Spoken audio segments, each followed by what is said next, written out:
Introducing National Streaming Sports, live and on-demand sports talk programming that you can access 24/7. Check us out on YouTube, Facebook, and X. And for the premier sports talk experience, tap into our Roku channel. Start your mornings with Mac and Jack covering all the weekend sports action. Then pour a cup and enjoy all the sports you can drink on the Coffee and Sports podcast. At midday, talk sports from east to west on the Coast to Coast podcast. Followed at night by some hot girl talk with Prim and Proper Sports featuring Sonia Pearson. Talk boxing on the Gloved Fist. Yankee fans tune in for Start Spreading the News. And there's more on the College Sports Huddle and Sports Scope with Robert Butler. And that's just a sampling. There are 20 podcasts in all and 70 weekly shows giving us a 3.4-star viewer rating. To find us on Roku TV, search for National Streaming Sports on the Roku search bar. Click on the logo and you're in. For laptops, mobile phones, and tablets, download the Roku app.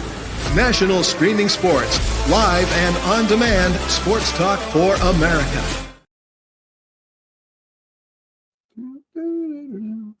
Yeah, let's go down here. Where am I at here? Yes, football season is here, and SeatGeek is my go-to for buying tickets. Now, with SeatGeek, every single ticket is backed with their buyer guarantee. We've all had plans change, and when you can't make it to the big game, SeatGeek has you covered. They're the only ticketer that allows you to return your tickets ahead of the event for credit with SeatGeek swaps. So when things come up, I know that my tickets won't go to waste. So what are you waiting for? Download the SeatGeek app to maximize your possibilities and shop live events.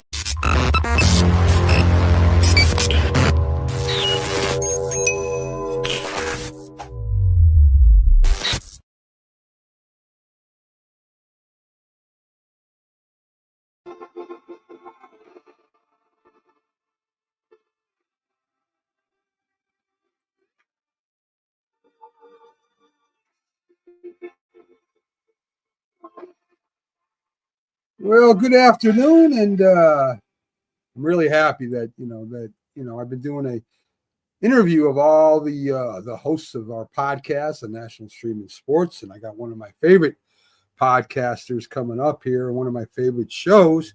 Even though I got the name wrong, I think One on One was a podcast he might have been on before. I'm not sure, but I'm going to bring Nate Schmidt up here. One of the better shows on here. He does a lot of college football for us. So let's bring him up and start talking a little bit with Nate and see what's going on. How you doing, Nate? Hey, I'm doing pretty good, Mac. It's good to see you back in action and looking good, man. Thanks for having me so much. No problem. I know, Man Coverage. That's right. That's the name of your show. Were you ever on were you on part of a show, One on One, also? I think so. We do. I was on the Safety and the Sports Writer, and then the right. Connecticut Sports Show with Steve and Joe and those guys, and then about a year and a half, 2 years ago, we switched over to what's called Man Coverage, which I started with former linebacker Rico McCoy, and then Rico got a coaching job out in Kansas, working for a JUCO. So we got a new host in James Bonneville, and we have a part-time host with Steve Bellisari, who's the former Ohio State quarterback. He's on our show quite a bit, and then we have a plethora of guests that come in from all over college football. That's true. So what I like to do, Nate, I mean, you didn't start out being an Ohio State Buckeye fan, after you came out of the womb there. I mean, there had to be influences on your life. And I want to know, who was the biggest influence getting you involved in sports, not just football, but any other sports that you played growing up? Yeah, I mean, certainly, my dad got me involved in sports. He was a big baseball guy. So he got me playing baseball when I was younger, and he's a big Yankees fan. So he got me involved, watching the Yankees, and he went to Duke law school. So he's a big Duke basketball fan. Of course, I cheered for UNLV back then to try and piss him off. But he kind of got me going. But it was my grandmother and my grandfather were probably the biggest influences on me, because I was real tight and still am real tight with my grandparents. My grandmother's passed away, but my grandfather is 97 years old, and he's been a Buckeye fan since 1928. And even when I was down, even when my family moved from Ohio to Tennessee, my grandmother used to cut the articles out of the paper every weekend, and she would mail them to me with a little note about how she thought the Buckeyes game went. And I kept them my entire life. And actually, my wife made a notebook with all the notes and all the articles my grandmother sent me. And, even though I didn't live, I've moved away from Ohio, I was able to, continue to follow the Buckeyes and be a big fan of them. And then I ended up going back up to Ohio and playing football up there and living up there for 20 more years. So, that's where the diehard Buckeye comes from. But I definitely, my family got me into sports, and I was a nut when I was a little kid, man. I watched every game, and when I got Sports Illustrated, and I cut out pictures of my favorite players and made a big bulletin board with all of my, my Nate Schmidt All-American team, and it just took off from there. That's awesome, and maybe that led to your business too. We'll talk a little bit about that as we go through here too. So you played. Did you play all sports when you were in high school, Nate, or was it primarily football? Yeah, I mean, when I was a freshman, I played pretty much everything. I played baseball, I played basketball, and played football. And then, I kind of quickly realized that, my best sport was football. And that was the one that I had the most passion for. So, around, in between the summer, between my freshman and sophomore year, I kind of quit the other sports, and I focused on football only and started training, with a personal trainer and, working out with the team full time. And I ran track some just to stay in shape and to try and get faster. But that's, I primarily, focused on football after that, because that was the sport that I really enjoyed. And probably that was the sport I was, best at. Yeah. Yeah. So you were a defensive back in high school. Did that carry on further for you? Yeah. I was a defensive back. I played strong safety, kind of shamrock. We call it the shamrock position. It's kind of like, strong side linebacker, strong safety kind of guy, and played on offense as well. I mean, I never came off the field in high school, but I was probably best at defense. And then I played in college at Ohio Wesleyan University. Ohio State was not calling me for recruiting. I wasn't that good, but I was good enough to play in college, and I wanted to keep going. So I moved back up to Ohio and played up at Wesleyan, which is where I had a legacy. My uncle, my dad's brother, was a big star at Ohio Wesleyan, and was in the record books up there. He was a fullback back in the day. And I went and played with my cousin, his son, who was like a brother to me, and we played together at Ohio Wesleyan. He was a running back, and I was a strong safety, and so it was worked out pretty good. And I loved it. Very cool. That's what a position I played in high school too. I played quarterback and safety, so I got hit being quarterback, and I was able to hit people playing safety. So it worked out pretty well. You know what I mean? Yeah, best of both worlds, right there. Yeah, right. So so that was pretty cool. Baseball I played a little bit. Basketball, rec league mainly. I mean, nothing huge, and of course hockey. I wasn't a big hockey guy. I wasn't coordinated enough to skate on skates, and that's those guys are tremendous athletes. So anyway. Yeah, no, I couldn't do that, but I did play basketball, and I was pretty good when I was younger. But really, the only thing I was good at was shooting. And once I started lifting weights, I couldn't shoot anymore. And I was like, man, this is worthless, because I can't dribble. I've never really passed before. I can't play defense, and now I can't shoot. I'm like, I'm done. Yeah. So that was it for me. I hear you. So let's talk a little bit about Ohio State and Ohio itself. Ohio State has a rich history of college football, going back to Woody Hayes up to today. I hear a lot of about your head coach, Ryan Day. A lot of people were upset because he lost to Michigan. That he was having problems beating some of the teams in your conference, the bigger teams anyway. And I look back and listen, this guy has I think it's a 70% winning percentage over the last few years, one of the best in the country, and he gets a national championship this year. What are your thoughts on the head coach? Ryan Day is gets a bad rap, man. I mean, the Buckeyes are like the Yankees. They're like the Duke Blue Devils. You either love them or you hate them. And most of the people in Ohio love them, or people that graduated from there or who are from there and have moved away love them, and everybody else hates them. And that's just how it is. But Coach Day, if I've never heard anyone who's met Coach Day that didn't like him. This guy is a good man. He actually cares. He's a family guy. He cares about his players.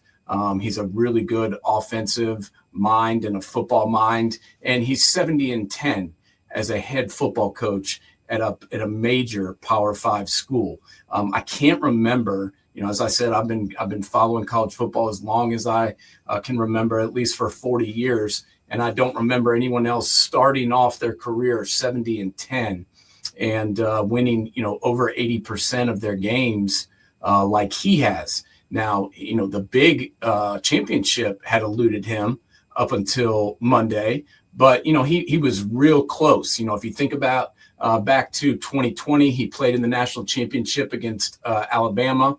Unfortunately, we had about 6 guys that were out of that game due to COVID, and Trey Sermon, who had ran for 500 yards the previous 2 games, separated his shoulder on the first play of the game, and things kind of went downhill from there. But they were pretty close. And then you think about 2021, they played Georgia in the semifinal and were up over 20 points in the fourth quarter. And then Marvin Harrison got knocked out, and, they were already missing Jackson Smith and Jigba, who opted out.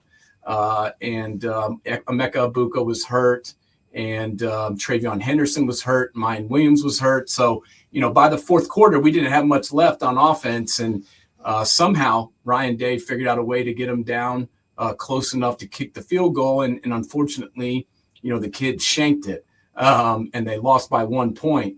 But I strongly believe if he had hit that field goal, they would have beat TCU, and he would have won his first title back then. But, for whatever reason, he hadn't been able to close the door on a national championship. And that's what these people want. And I hate quoting Dabo Swinney, but he's right. The expectation has now outweighed the appreciation for a lot of these teams. And these fans, they expect the Clemson fans, the Ohio State fans, the Georgia fans, the Bama fans, they expect their team to win every game every year. And they don't appreciate, what the team actually does. And it's sad, but it's true. And that's the world we live in. And Ryan Day understands that. But I that's what made me the most happy about winning this game on Monday was that they won it for him. And that, maybe people will shut up, because let's be honest, man, 4 weeks ago, there was a lot of our contingent, most of the idiot fans, but, some of the other ones too, that wanted to get rid of this guy. And people that know football, that played football, understand that, he's a good football coach, and he didn't deserve to be fired. And he certainly proved it on Monday. Even the former athletic director, Gene Smith, said this is a great program. And not only is it a great program, but they don't have to worry about, the kids getting in trouble, police coming. It's sort of like, they did with one of your prior coaches who ended up going up in the pros and not making it. So, I mean, to be a coach is more than just, the X's and O's, and more than just a football team. You got kids that you're responsible for. And I hate those coaches that act like, well, it's not, I don't know, it's not my responsibility, blah, blah. It is your responsibility. And it sounds like Ryan Day takes that responsibility seriously. Oh yeah. And, I always hear the old homage, I can't watch these kids 24 hours a day. Well, you know what? You're responsible for them 24 hours a day. And what they do reflects your program, and it reflects on you if you're the head coach. And Ryan Day understands that. And he's got an open office where these kids can come and talk to him. And I don't know if you heard the story, but there was an offensive lineman who played for the Buckeyes a couple of years ago. And, things happen in life, and he was really struggling. And, he went and talked to Ryan Day and said, I'm having serious problems. and they were mental issues. And this kid was thinking about, harming himself. And Ryan Day sat down with him and was like, listen, I've never told anybody this, but when I was about 9 years old, I went to my dad's store and I found him, dead in the stockroom, and he had killed himself. Wow. And, he said that shaped my childhood, and I've never really spoken about it, but he goes, maybe I should, because maybe that'll help people. And he immediately put this kid on, took him off the football team, but kept his scholarship, and then did everything he could to help this young man, and then started his own foundation right after that to help with the mental health of young adults, and has dumped millions of dollars and tons of his time into this. And so it's about more than football with this guy. Is Urban Meyer the second best coach in the modern era? Yeah, he is. Is Urban Meyer the greatest guy in the world? I don't know about that. There's some people that might question that. But Ryan Day is legit. And, I've met him personally, and I know guys that have played for him and that, have been really close to the program. And this guy gets it.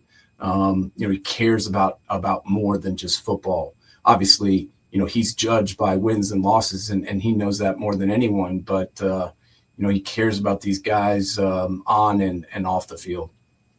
Nate, I'm a huge Notre Dame fan. Bennett since Joe Theismann. That's how far back I go with the Notre Dame Fighting Irish. Okay.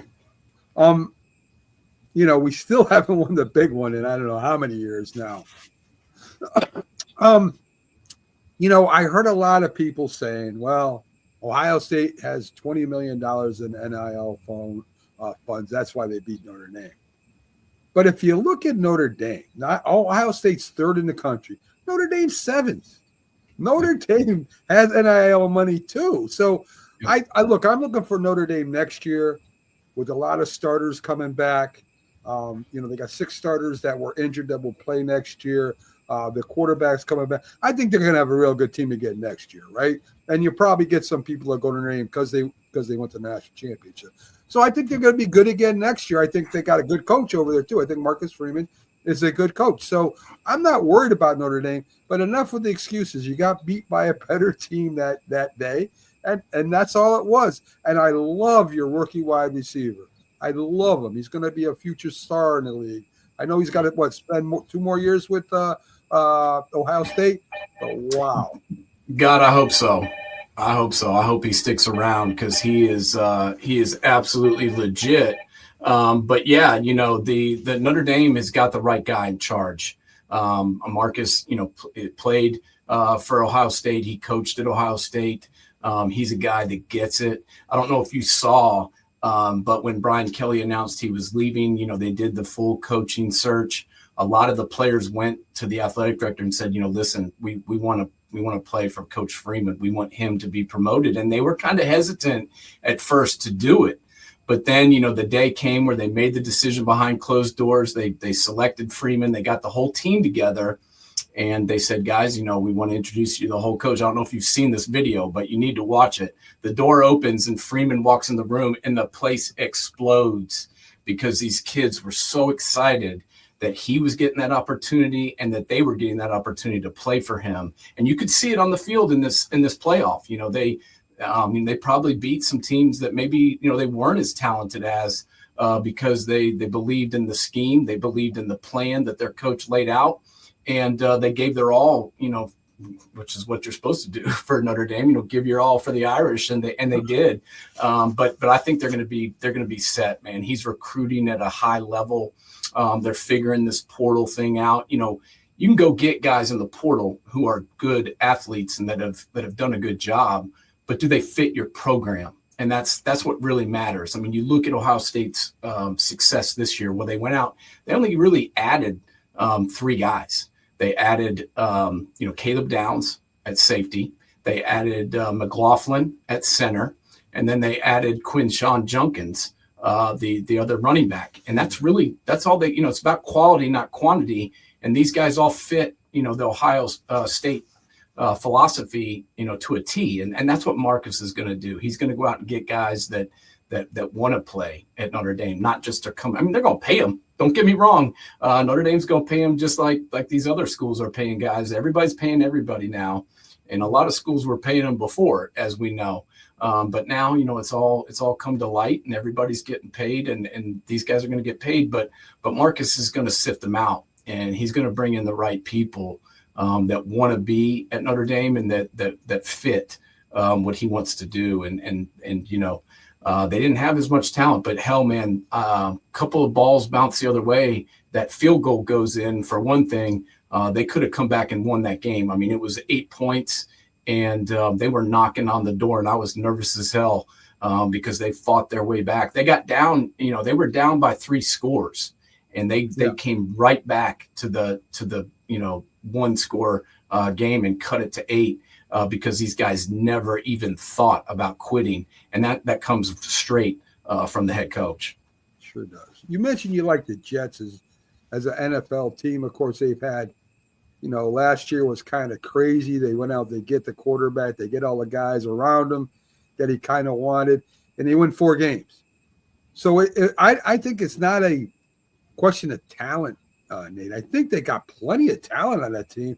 I don't think there's any team in the league that wouldn't want their 2 receivers, their 2 running backs, their defense. I think Aaron Rodgers is maybe average now, but he's still decent.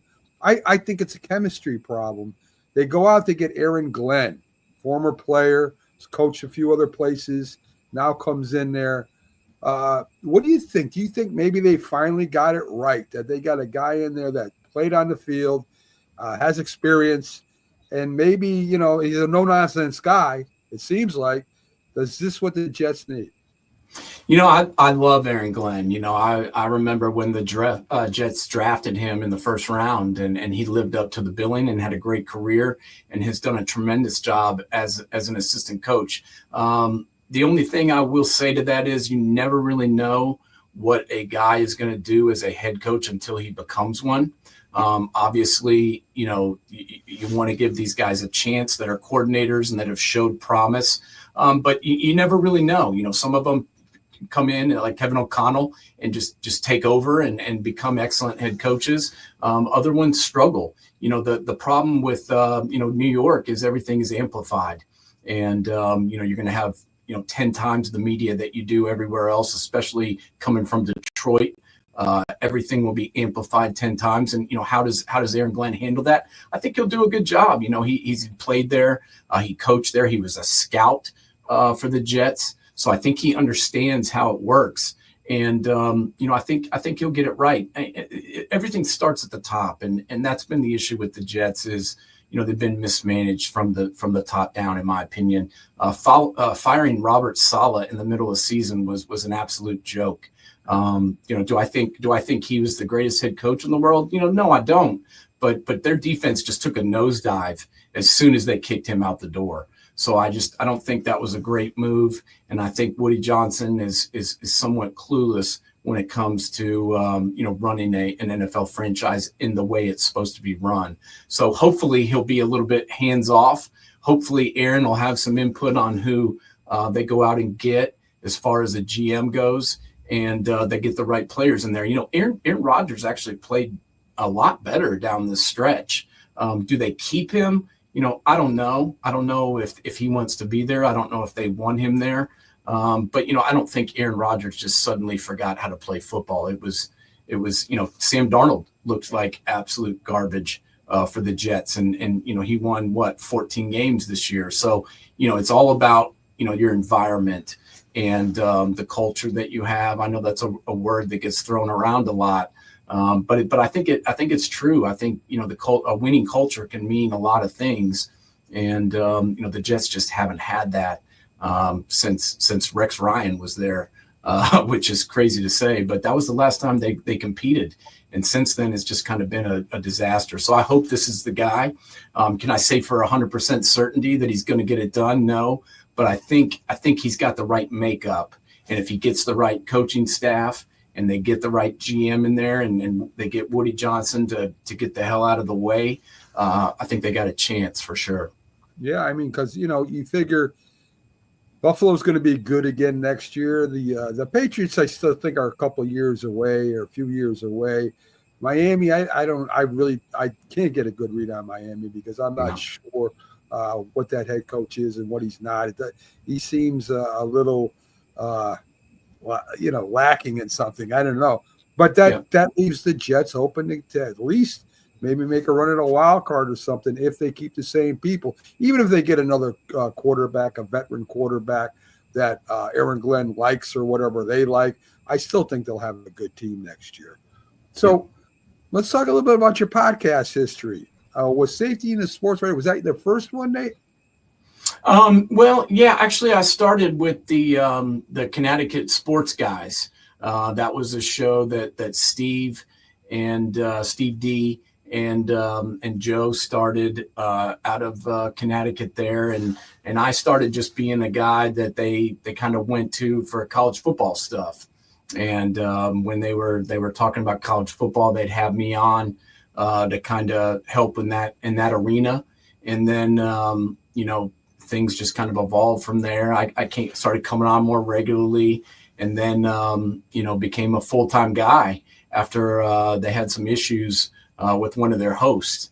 And so I'll let Steve tell you about that one. But it was a good story. But anyway, this guy took off and was asked to leave basically, and they asked me to step in. And I just loved it. I loved talking about the game that I love so much, and all sports in general.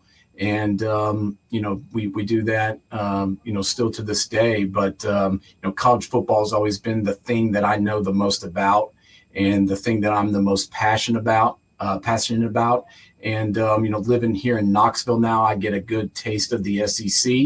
But I still have my best friend and my family that lived up in Ohio, so I still go up there a lot for games, and am engulfed in the Big Ten as well. So got a lot of perspective, from each of those two conferences, and that's why we started this Man Coverage show. And man, we've had some unbelievable guests. I feel so fortunate to be able to have talked to a lot of the guys that we've had on the show, great Buckeyes, Tennessee, Notre Dame. We had several guys from Notre Dame on the show as well. And, just had a great list of guests from all over college sports. But probably my favorite show that we ever did was, I was a huge Colorado fan when I was younger, and I loved that national championship team with Darian Hagan. And we had Darian Hagan on the show, and he told us all about how, Sal, the quarterback who was there before him, passed away. He got stomach cancer and died right before the season when Darian was going to be a sophomore. So Darian wasn't even supposed to be playing. And he took over when Sal got sick. They won the championship for him, and hearing the story about that, the behind the scenes about how they were able to win it for their buddy who was, dying at the time, and play for their coach that they loved, was pretty cool. And I just, have loved getting to meet some of these guys, talk about the games and do all this. But it was certainly something I set out to really do originally. But I've definitely loved it, throughout the last couple of years here. Yeah, one of the best things about podcasting is the people you meet, right? The people you would never meet if you weren't doing this. And, I'm some NFL players, some boxers, some stuff that I would have never met before if I wasn't doing this. And I noticed that you kind of changed the Safety and the Sports Writer. You were more the analyst. Joe was the host. Yep. Sort of like that's what I was too when I first started. Now I become the host. Which do you enjoy more and why? I liked being the analyst more, honestly, probably just because it was less work. Yes. I just kind of showed up and gave my opinions and did my thing. Being the host, you're kind of the producer of the show. I've got to control the the commercials, the ticker at the bottom with the scores from last week, the headlines as far as, whatever we're pushing that day, whatever we're talking about, making sure if people are in the green room, that they're ready and that I've got them ready to be pulled up. It's just a lot more responsibility, I'd say, being the host, and there's a lot more work involved in it. So I liked being the talent or the analyst, I guess, better, just because it was easier.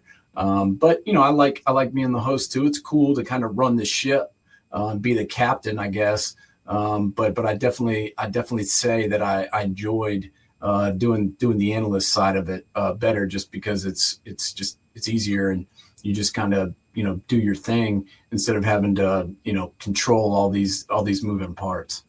I mean, being an analyst, right? I mean, the only thing bad about that is that the host may talk about something that you really means nothing at all. It's not nothing you even want to talk about. When you're the host and you talk about people being ready in the green room, you also have to have a plan if they don't make it in, which happens sometimes, right? Oh, yeah. So you got to have a plan B too, and something that people want to watch at the same time. So it is a little more challenging being a host. I agree with you there. Yeah. So I see all this stuff behind you in the background there. Nate, I want to let you get a plug-in for your business. I've seen it on Facebook. We've kind of shared it every now and then. Why don't you tell the people about it that'll be viewing this later? Yeah, man. It's called Schmidt Souvenirs. I've been in business since 2002.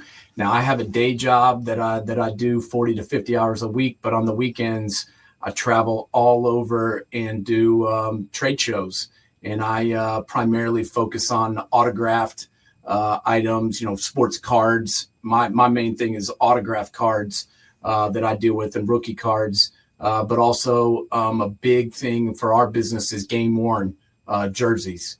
So NFL, NBA, Major League Baseball, college football. We have jerseys that were worn in games, helmets that were used in games. And that's one of the kind of differentiators for my business, as opposed to other, I call them card flippers, or people that just buy cards on eBay and then resell them, for $5 more. And I do some of that too, but I really have a differentiator in selling these game used items they're somewhat hard to find. And I get them from teams, I get them from former players, I get them at different auction houses, I pick them up all over the place, and then I keep them, I collect them, I sell them. But that's really what makes, my booth and my business stand out, is having a pretty extensive collection of game used items all across the board, balls, bats, helmets, jerseys. Primarily jerseys is what we focus on, but I do trade shows all over the Midwest and the Southeast, and we try and hit up all the ones we can. And I started up the Knoxville Card Show here in Tennessee, which we do at least twice a month, where try and move some of this stuff and get a little extra money to buy more stuff, right? Yeah, keep reinvesting into your business, right? I mean, exactly. You gotta spend money to make money, Mac. Definitely do. So one last question for you. You mentioned jerseys and that. There's got to be a jersey worn jersey that you love, that you won't part with. That if I came in, I said, I'm gonna give you $10,000 for that jersey, you say, I ain't gonna give it to you. Yeah. There's one. There's always one, and mine is my favorite player of all time is Michael Vick. I don't know what it was about him. I guess it was, just the speed. The first guy I ever saw that had that arm and the speed. Who could zip it 50 yards downfield on the rope, on a rope, and could just dazzle people with his legs, and that was Michael Vick. And I never saw anybody like that guy until he came about, and he was my favorite player for sure, and still is, of all time. Derrick Henry's a close second, but Mike Vick is my favorite. I've got Michael Vick's game worn jersey from his rookie year with the Falcons, and I wouldn't sell that thing for $1 million, man. It was hard. It took me years to get it, and that's my showcase piece. That's the one that that I love, and it actually fits me, so I wear it too. And then people are like, "Oh, that's a sweet. Where'd you get that?" I'm like, "Oh, here's my card. You know, you can't have this one, but you can have one like it." And so that's the one that I wouldn't part with, because I love Mike Vick, and I not only do I love him as a player, but I like him as a person, man. That guy obviously, you know, had some ups and downs, but he did his time, man, and he came back, and you know, has been a really good person since, you know, he had his you know, his issues. And I think, you know, was he 100% culpable for everything that happened? Definitely not, but he took you know, he took the punishment and went and served over 2 years in Leavenworth, which a lot of people probably wouldn't survive. And then he came out, you know, on top after that, and ended up, you know, going to Philadelphia and playing some pretty damn good football up there as well. And so I got a lot of respect for him, you know, both as an athlete, you know, and a man. All right. So this is Nate Schmidt, the host of Man Coverage, on every Sunday for us at 3 p.m. Eastern. Be sure to check it out. It's one of the better podcasts we have on the network. Nate, I want to thank you for coming in, giving us some of your time. And I will see you soon. This will be on YouTube later. And, of course, it will be on Roku, the Roku VODs, the videos on demand, where this interview will be. So, Nate, you have a great day. Thank you for stopping in. And I want to say go Ohio State, but I can't, Nate. I don't know. I got to say go Irish. I got to do it, but that's all right. I understand, okay, man. Ohio I understand, State, man.